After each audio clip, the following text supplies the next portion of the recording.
சாப்பாடு அவருக்கு மட்டும்தான் இருக்கு.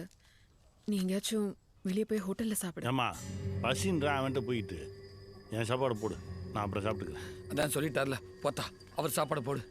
இன்னைக்கு ஒரு நாளைக்கு வாத்தியார் ஹோட்டலில் சாப்பிட்டுக்குருவாரு. சீக்கிரம் கொண்டாத்தா.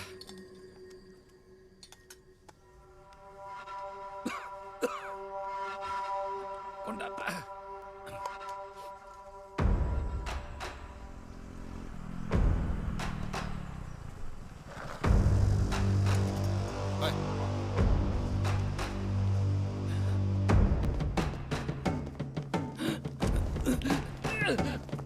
எங்கடா தப்பிக்க பாக்குறேன்?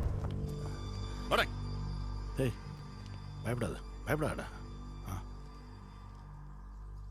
கூப்பிட்டு சோறு போடுற ஆயி ஹோட்டலில் போய் சாப்பிடுன்னு சொன்னப்பவே சுதாரிச்சிருக்கண்ண. பசி கண்ணை மறைச்சிருச்சு ஆத்தா.